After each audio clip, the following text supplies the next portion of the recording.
Hello friends. Competitive exam के लिए हमारा क्या अप्रोच होना चाहिए, इस पर मैंने कई वीडियोस छोटे छोटे बनाए हैं जो आप देख लेंगे तो बहुत फ़ायदेमंद होगा।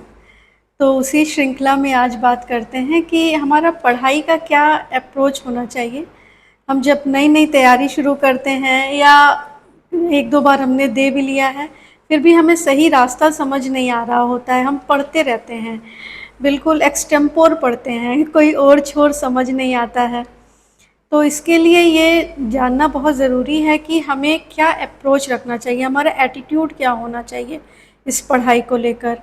चूँकि एक सिविल सर्वेंट का जो मेन उसमें एक एटीट्यूड होना चाहिए वो प्रॉब्लम सॉल्विंग का है। अगर उसके अंदर ये कैपेसिटी नहीं है तो फिर ये उसके लिए थोड़ा नौकरी मुश्किल हो जाती है। तो आप लोग ये एटीट्यूड अभी से अपने अंदर डेवलप करिए। कोई भी सब्जेक्ट आप पढ़ रहे हैं, कोई भी क्वेश्चन आप सॉल्व कर रहे हैं, तो उसमें बिल्कुल बिल्कुल प्रिसाइज होना है, बिल्कुल तथ्यात्मक होना है, बिल्कुल कंसेप्चुअल। तीनों बातें हैं कि उसमें टू दी पॉइंट हैं आप, और उसमें जो इम्पोर्टेंट फैक्ट हैं वो फैक्ट्स हैं वो हैं, और जो बेसिक कंसेप्ट है वो होना चाहिए। तो अपनी पढ़ाई का एक बेसिक एटीट्यूड ये रखिए कि बस किसी भी तरह मुझे ये चीज़ें प्रिपेयर कर लेनी है। ये नहीं है मुझे हिस्ट्री का विद्वान नहीं बनना है, मुझे मैथ्स का विद्वान नहीं बनना है, या मुझे पॉलिटी का बिल्कुल भी मुझे उसमें कोई पीएचडी होल्ड नहीं करनी है, क्योंकि ये आपसे डिमांड नहीं है इस नौकरी में। तो एज अ सिविल सर्वेंट आपसे यही अपेक्षा रहती है कि आप प्रॉब्लम सॉल्व कर सकें, जो काम आपको दिया गया है वो काम आप कर सकें।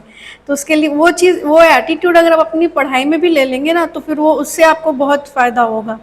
जैसे कि कोई क्वेश्चन आपके दिमाग में हमेशा ये चलना चाहिए कि हाँ, अगर सपोज़ कोई भारतीय इतिहास से कोई क्वेश्चन आया है तो उसमें बिल्कुल प्रिसाइज़, बिल्कुल हम बिल्कुल टू दी पॉइंट कि हाँ, यहाँ से ये बात शुरू होगी, इतने शब्दों में यहाँ पे ये ख़त्म हो जाएगी।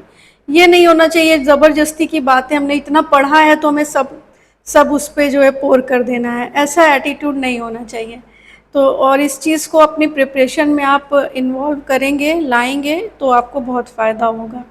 हमेशा कोशिश करिए कि कोई भी टॉपिक आप उठाते हैं तो उसके 10 पॉइंट